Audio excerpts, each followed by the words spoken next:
Breathe deep. Imagine your legs more limber in Duluth Trading Double Flex Denim. Envision euphorically squatting for that can of suds, bending for your toolbox in a state of bliss, lunging for your laser level on a whole new level. Relax and allow the flex to fill you with ability. Find your inner flex in Double Flex Denim only at Duluth Trading. Adam?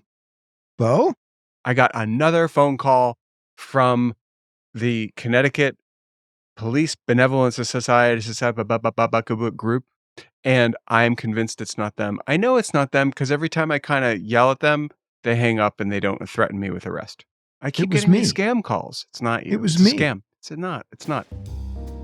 Travis, how are they spoofing? I don't get it because I actually don't know how to spoof it, like to have it show up that I'm not Beau, but Wendy's. Right. How do you do that? Hi, I'm Wendy's founder, Dave Thomas. There are a lot of services online that you can use. There's one called a spoof card, for instance, that you can just use. It'll help you set up a phone number for anything to change your caller ID, and then you're off to the races. So, Adam, once again, we are helping the criminals of the world. Crime. I am going to go get spoof thing right away. Is it as easy to set up a spoof phone number as it is to set up a spoof email? Pretty much. Usually it requires having to set up a little bit of a payment ahead of time. But outside of that, in terms of the actual time commitment, it's roughly equivalent. How much does something like this cost to do, since we're giving advice to criminals about how to set this? $5 a month, maybe. Yeah. It's not that difficult to do, unfortunately. So Okay. Well, good to know. Thanks, Travis, for making another part of my innocence not so innocent. All right. So the moral of the story is don't answer the phone if you have no idea where it's coming from. Well, no. Actually, the moral of the story is don't answer the phone if you do know where it's coming from. This is actually in my favor, Adam. Now I have an excuse for not answering the phone ever. Like, oh, it's Travis. It's not really Travis. I'm not answering. This is Wendy's. Welcome to What the Hack, a show about hackers, scammers, and the people they go after. I'm Adam, cyber jurist. I'm Beau, cyber sibilant. I'm Travis, cyber Rusty the bailiff. Yeah, there's the guy in the People's Court. Oh.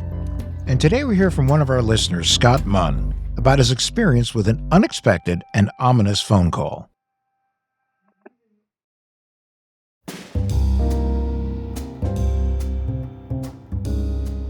So, Scott, what brings you to us today? I wanted to share an experience I had when I was leaving work one day that I thought would be valuable to your listeners. I was leaving work and a number popped up. It was a Virginia number. So I answered it. And when I did, it was the local law enforcement, Loudoun County Sheriff's Department. And when he said that, my first thought was my wife's been in an accident. So I'm like, is everything okay? And he said, I want to let you know that there is a warrant for your arrest out. And I'm like, what? That's unnerving. Yes. Now let's dive into what happened. You said you got a phone call from an unknown number, but recognized it as a Virginia area code. So I'm guessing you live in Virginia. Yes, I do. Loudoun County, Virginia. You've had two actual of your previous guests were actually where I live now, Leesburg, Virginia. No kidding. Does that mean that Loudoun County, Virginia is filled with scammers? Well, I will put it this way. It is known as the richest county in the country. So do with that what you will. So in other words, Loudoun County is targeted by scammers. I think that's a safe assumption. Yeah. Yeah. Awesome. I'm going to have to get down there soon. All right. So Scott, since you live in the unofficial scam capital of the world. I thought that was New York, but whole different story. What happened next? I was leaving work and a number popped up on it. And I thought, well, we've had a bunch of new people come in and I don't have their numbers in my phone. And it was really right after I left. And I thought maybe he said there was a problem in the building. Can you come back? That kind of thing. So I answered it, which, and when I did, it was somebody representing themselves to be from the local law enforcement, Loudoun County Sheriff's Department. He said, I want to let you know that there is a warrant for your arrest out. so I'm getting this as I'm driving. I said, warrant for my arrest? For what? You missed jury duty on. Whatever day it was. And I'm like, so I can get arrested for missing jury duty. That's not what I'm saying. If you should encounter law enforcement, you could be arrested. There's a warrant. There's a warrant, but they're not coming to look for me. If I get pulled over for a traffic ticket or something, then I could get arrested, is how I interpreted that. But I'm still got this kind of like hinky feeling like, okay. And he says to me, What do you live at? your house address? And I said, yes, I do. But I'm like, okay, that information can be found on public record. So I'm just like, yes, I do. Yeah. And he said, well, The warrant was delivered to your house on November 1st. November 1st is going off in my head. And I'm like, November 1st. It dawned on me, oh, November 1st. I'm the Halloween guy. I'm the guy in your neighborhood that, just goes all out and everything. So I take the 31st off to finish off all the decorations. And then on November 1st, I take that day off to take everything down. I was there all day. Now, hold on. I got to ask, what kind of Halloween decorations are we talking about here, Scott? It's over the top with, I actually got all these mannequins in an auction where you dress them up, and I've got Freddy Krueger and Jason, and set up a whole cemetery thing. You don't have like a Skeletor Santa Claus on a sleigh on the roof with skeleton reindeer and stuff. No, my wife would let me do that. But you would. Oh, yeah, absolutely. Okay. Now, when I walk on your property, am I about to be subject to a jump scare? So I live on a corner in a subdivision. Okay. So one of the other things I do is I kind of chain off the entire yard. I put lighting around it and everything so people don't run into it and everything like that, because unfortunately kids get excited and it's Halloween and everything like that. But what they like to do is they like to run through the grass. And, when you have all this on the grass and you've got tons of extension cords going that were running power to get all this stuff working, they have a tendency to trip on them. So when you walk on my property, you're going to walk up through the driveway, it's by design controlled to keep kind of everybody funneling in to get candy and funneling back out after they've got their candy. Because I don't want people walking around and getting hurt or damaging everything that has been set up. One thing I've always kind of wondered about is, did you start to escalate that year after year? Or did you just kind of start one Halloween, I'm going all out? It was absolutely an escalating thing because I made a lot of my own stuff. You started with Freddy and you built up. Yeah. Made my own headstones, graveyard markers and all of that. And yeah, it just kept growing and growing and growing. Now, you sound very organized. And so, with the traffic flow on your driveway, so it doesn't seem like you're exactly the guy who would get scammed. So this guy says that they served you Yes. around Halloween? He used the expression legal intern. And I was like, what is that? Well, Adam, you were telling me earlier about how people, was it Amex? I don't know. Used to scam. The way people got served was also kind of a little scammy back in the day, no? They call it sewer service, which is a number of people in credit card arbitrations and litigations would be told that they were served. And the way they were served is the guy driving through their community would just simply take the papers and throw them in a ditch. But I don't think that's what happened to you. You were thinking he never even showed up to serve you. I was there all day. Okay, you weren't served at all. Am I right, Scott? I was not. No, I was not served at all. How do you know? How do you know you weren't served? I was here all day.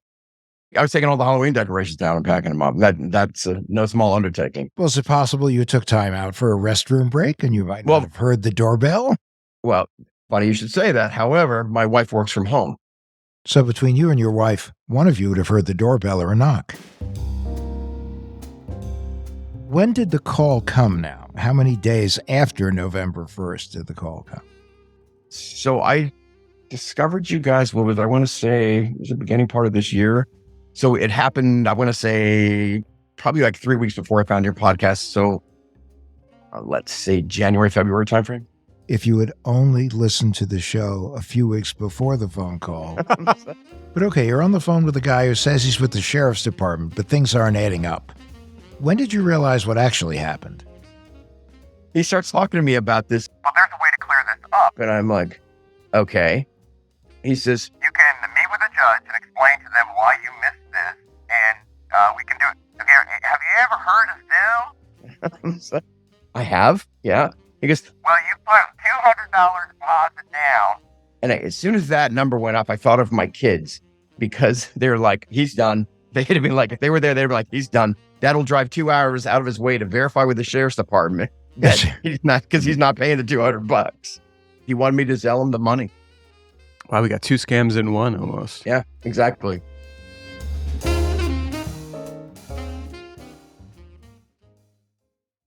This episode is brought to you by Greenlight. Get this. Adults with financial literacy skills have 82% more wealth than those who don't. From swimming lessons to piano classes, us parents invest in so many things to enrich our kids' lives. But are we investing in their future financial success? With Greenlight, you can teach your kids financial literacy skills like earning, saving, and investing. And this investment costs less than that after-school treat. Start prioritizing their financial education and future today with a risk-free trial at greenlight.com/Spotify. Greenlight.com/Spotify. Okay, so you're on the phone with a guy you're almost positive is a fake law enforcement officer. And he just asked you to Zelle the court a $200 deposit and schedule a Zoom call with a judge to convince them why you missed jury duty. Yeah. And he's it's like, Do you want to set that up right now? and I said, I think I'm good. I think I'm good. So then this is Did he say the Zoom and the Zelle, or did he just say Zoom and Zelle? Well, it was Zoom real like Zoom like that. And no, he Zoom. and Zale, you know, it just seemed like it was a little bit over the top. Well, when he was talking to you, was he trying to like rush you through the process? That's one thing that we've come across pretty consistently with scammers, that they're like, this needs to be done like right now. Or was he a little bit more laid back about it? I didn't feel rushed, but also I was driving at this. I guess it worked in my favor because the cell coverage was a tad spotty, so it would drop in and out. You know, they were like, "Can you repeat that again?" It sounds to me like we're kindred spirits. You're here today because you didn't leave right away. Did you go along with it just to kind of morbidly see where it was going? I did. Yeah, I kind of wanted to see what this guy. I wanted to see if my gut instinct was correct. That when he started, I'm like, "This is a scam." Let's see. All right, Let's see where this so goes. how did you? So you thought to yourself, "This is a scam. Yeah. Let's see how depraved he is." Yeah, because once he found out, he told me there was a warrant for my arrest and my wife was fine. I'm like, all bets are off the table. And so what happened after that? I mean, He hung up. He just kind of disconnected.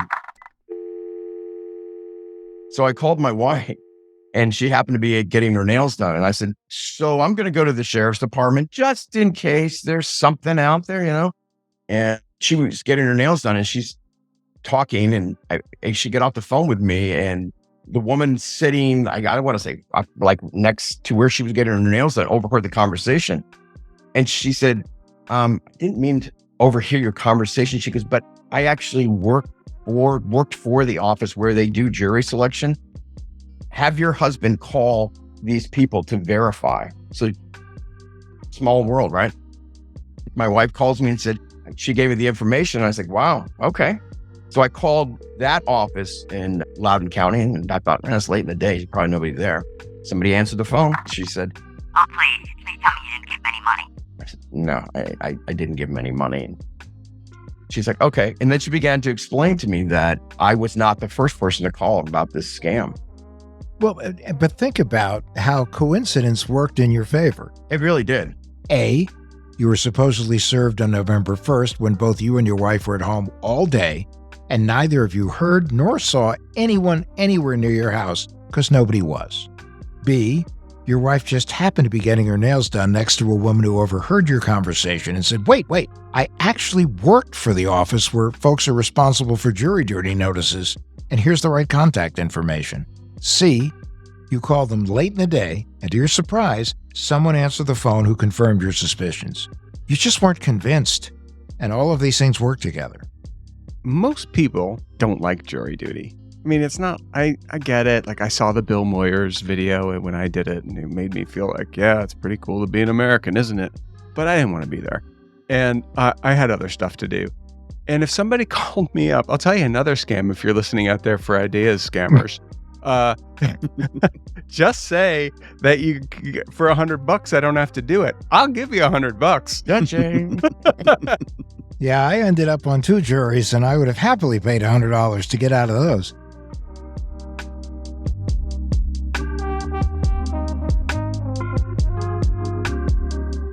So I'll tell you something, Scott. I made a couple phone calls when I heard about your story. I called the National Center for State Courts, and I called the Connecticut courts. I'm from Connecticut, just to see what they do. And what I was hoping I would hear is that they operate like the IRS, i.e., they'll never call. They'll only send you a letter. And the closest I got to an answer was from the National Center for State Courts. And because they're actually active trying to get these jury duty scams to stop, is that she didn't think that the states will call. But the problem is, and this is what she and I discussed, is that, states vary and you never know what's going on. And you might live in a state where they do call and say, hey, you missed jury duty, you got to reschedule. But they're not going to say, hey, you missed jury duty, you're going to jail unless you give me $50. But I was impressed by the scam. I thought that made some sense, that the scammer had said, now let me see if I got this right. He said, you're going to have to do this Zoom call and essentially pay bail. You're going to have to post some sort of bond that says, I'm guilty. So here's the $200, judge. And then when you go on the Zoom, they'll refund the $200. It's just to get you to show up. Pretty much. You can tell it was put together by a criminal, because a criminal with experience of posting bond. But the point is, whoever did it had been arrested before and had to post bail. And they structured this like posting bail. So if you are listening and you get someone who calls you and they structure it in a way where it's like, this seems like I'm a criminal. They may be doing that because they're a criminal. But now, if they had listened to our show, they may no longer be doing it because you've given them a clue as to how they might be giving themselves away. Oh my God, have I become a coach? I've become a coach. That's it. I've become a coach. You're a jury scam coach. Yep. Listen, if you want, and if you're listening and you want tips on how to improve your scams, just Zelle me $5,000. So you got to ask for more money. If they're really committed, they'll send you the money, right?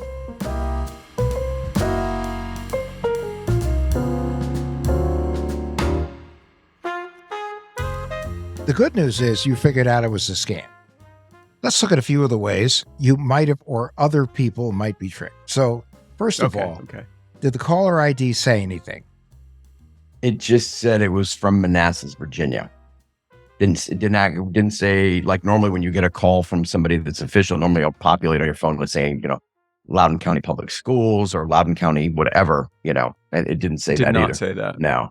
It didn't. Nope. But we also know that these guys are generally pretty good at spoofing.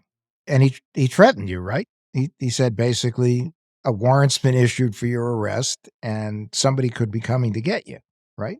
He was making a point of that.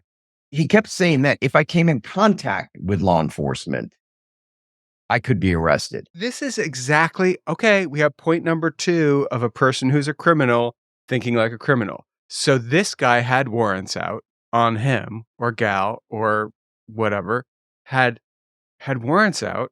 And so this is a regular experience they've had. If I happen to get pulled over, I'm going to get arrested because there's a warrant.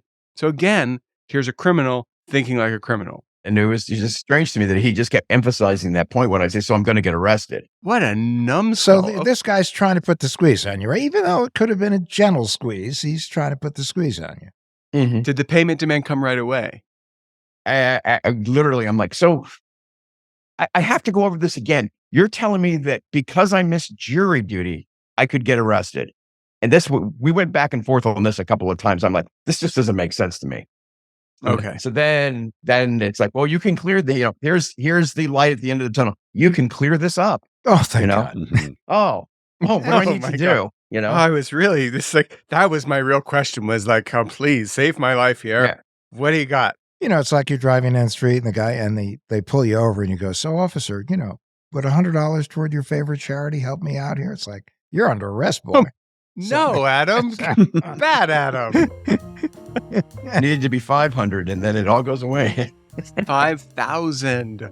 All right. So And speaking of money, we know that government agencies don't accept payments over Zelle. no, it's probably not. No, it goes directly from your bank account into someone else's account. Yeah. So, but now, did the guy ask for anything like your social security number or credit card number or, I don't know, what your password to your bank account was? No, he didn't ask for any of that. Because that's another thing these scammers do. They try to get your money, maybe a quick score through Zelle, but they're always looking for ways to make it an even bigger score by stealing your identity. No, I didn't open that door and just said no. But a threat was made. A threat, for sure, a kind of threat. Yeah. A weird sideways. A semi-threat. All right. Yeah. I'd say soft threat, yeah. Okay.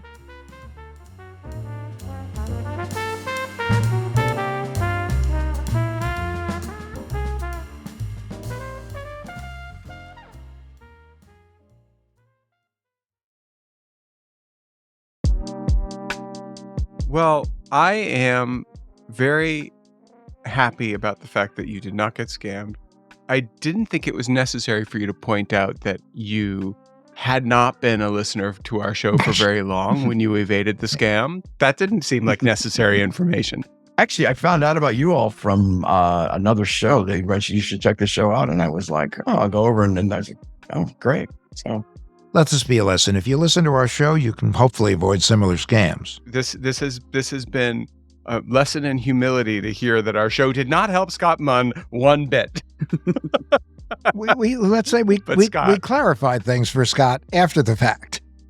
But Scott this has been actually really nice to hear because it doesn't shock me given just the one thing I know about you, or the two things I know about you. You work for the government, which doesn't necessarily mean you're competent, but your Halloween stuff That did it. does. Well, I mean, I think to a certain extent, too, one of the things that stands out here is that you didn't have any real reason to think that you were in trouble with the law, and so that's why the scam didn't work. I think there are a lot of different reasons why someone would be driven into a panic if they were to get that phone call. If they happen to, say, owe some money in taxes, if they were to actually have any kind of warrant out for their arrest, if they had a uncertain immigration status and the like. Those are Yeah, that's 100%. that's the sort of thing that would actually get them to say like, "Oh no, please take this money." Or Yes, please scam me. Yep. If it's not a scam, good. If it's a scam, oh well. No, but many senior citizens, which I must point out, I am one. Many senior citizens would get a call like this and be terrified. Mm-hmm.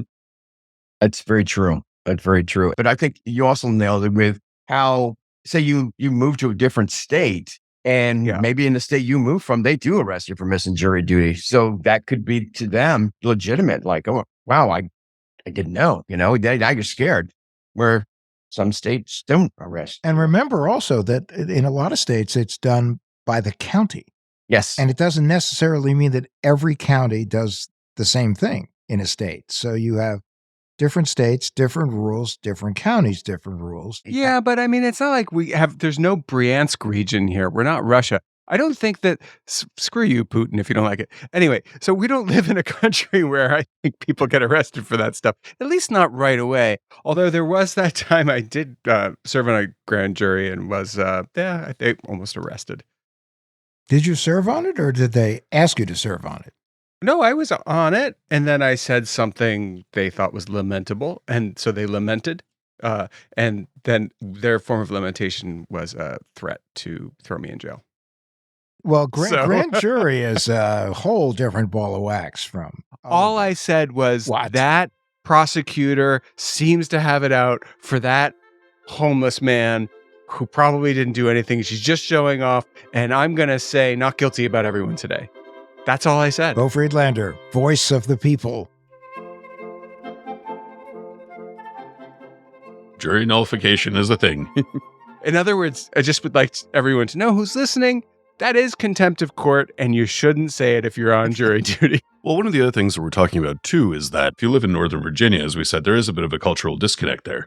So when I was living in Northern Virginia, if I happened to get a call from someone who was sounding like a boss hog or something like that, I would probably be a lot more likely to panic. It's like, this is one of them Duke boys. There's a warrant out for your arrest. I would probably have been sweating a few. God. Yeah. I was there, Travis. I was driving down to D.C. I hadn't even made it to Virginia yet. I was in Maryland, the county right before, and my car broke down. And the guy who picked me up had a mullet, like a real mullet, like the mullet of all mullets. Business in the front, party in the back. Yep. It wasn't even. It was like a small, like firework in front and a gigantic party behind. And he got out of the car, and I literally was like, I guess this might be legit, but I'm still also quite sure he's going to kill me. So yeah, I mean, I get it with that. That's just that regionalism can panic you, and especially, I think it's sad that we're still fighting the Civil War, but especially if you're from the North and you're in the South, and you're like, oh, I'm dead now. I mean, we all have seen My Cousin Vinny. Now, can you correct us on our regionalism, Scott? Tell us that we're being regionalist and horrible elitist Northerners. When I go south, I'm called a Yankee all the time, and I've lived in Virginia all of my adult life. Because if you talk to people in the South, they'll say, well, Virginia's not the South. And I'm like, wait, if you're really going to divide that, check me on this one. Maybe I'm wrong, but I want to hear. Wasn't Richmond the capital of the Confederacy? Yeah. But it's not. But it is true, and I have experienced this too. Like when I've been to Mississippi, Alabama, even parts of Georgia, but not all of Georgia, the Panhandle of Florida, but not Southern Florida. There's places that are the South, and there's places that aren't the South. And even in like the Panhandle, they'll be like, "Yeah, but Miami's not the South." Yes, I've heard that too. What is the expression in Florida? Is the more you go north, the more you go south. Exactly. So no, I get that. But it is sort of like, I don't know, visions of like Mississippi is burning or something where I'm just like, no. I don't fit. I am central casting for the kind of people they don't like. First of all, Beau looks like Moses. So they're sitting there going, how did the Red Sea end up here? Moses is not this hip. What the hell? Yes. Anyway.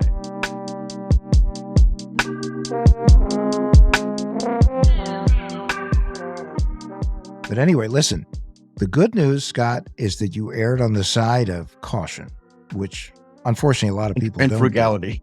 And legality.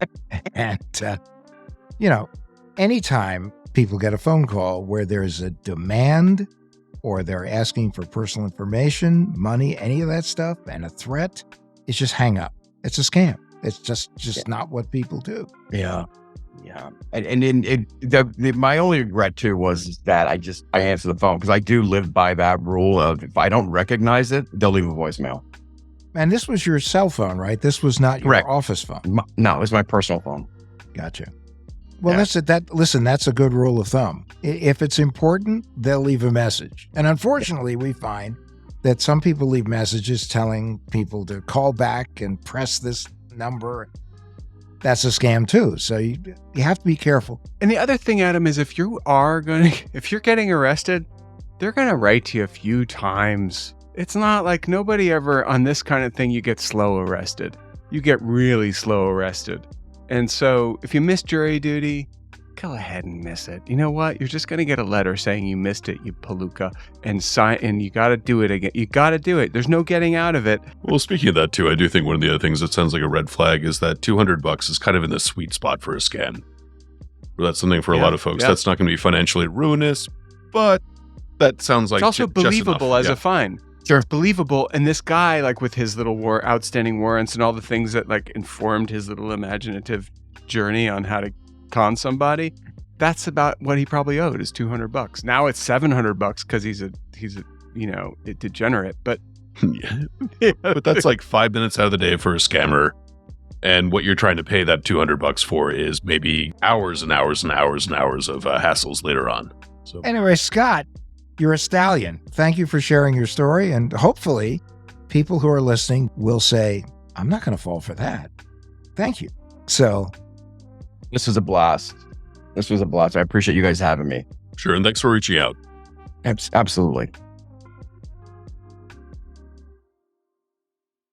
All right, guys, it's time for our tinfoil swan. Our paranoid takeaway to keep you safe online. So, Beau, what do you got for me this week? Same old, same old. I got a phishing email recently. This is news? No, it's not. I mean, it was kind of quaint, actually. How so? Well, the sender was from Azerbaijan. Aww. And it was broken English, so there's no AI. Oh, buddy, it's kind of like seeing a horse and a buggy on the interstate. Yeah. Outside of nostalgia, my friends, what's the takeaway here? Well, I guess it just brings to mind that phishing emails have gotten a lot more sophisticated in the last few years.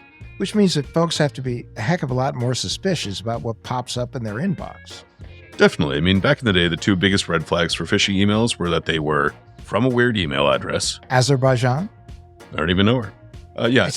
No offense to the people of Azerbaijan, but I tend not to get legitimate emails from that region. And number two, that they were written by people that weren't native English speakers. Well, but they've gotten so that's the thing is that spam and phishing emails all much more savvy these days. ChatGPT has definitely helped bridge the language gap. Totally. And phishers are more commonly sending emails, especially like phony invoices from legitimate services and websites. PayPal, Outlook, but also, Zelle and Venmo. I mean, it can be anywhere, no? Yeah, like Harvest, Geek Squad. Even McAfee and Norton. I get a lot of those. And the tricky thing is that these emails from major companies are unlikely to get flagged by spam filters or firewalls. So what is a consumer to do? Well, just don't read your email. That's what I do. Well, listen, if you're not expecting an email, or you happen to open one and it's an invoice, just ignore it. Because you know what? If it happened to be real, which it never is going to be, they'll ask again. and charge you interest. And True. No, but if you get on a scammer's radar, you're also going to get this email quite a bit. So just treat it like it's radioactive. Yeah, and even if an email claiming to come from a business looks super convincing, just take a couple of extra seconds to look up a phone number rather than calling whatever number is on the email message itself. And wait for it. To avoid remorse, go to the source. Haven't heard that before. All right. Oh well, that's our tinfoil swan.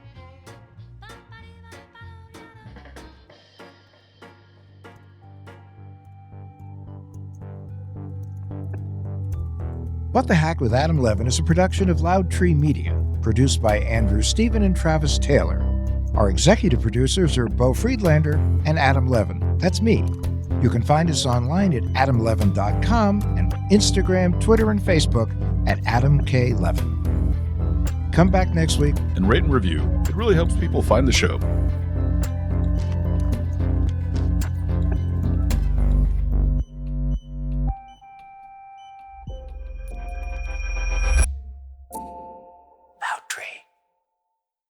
Behind every empire are the people history tried to forget. Lost Roman Heroes tells the stories of the remarkable characters who shaped Rome from its mythical beginnings to its final fall. Each episode blends armchair storytelling, sharp historical insight, and a bit of humor to bring these lost figures to life.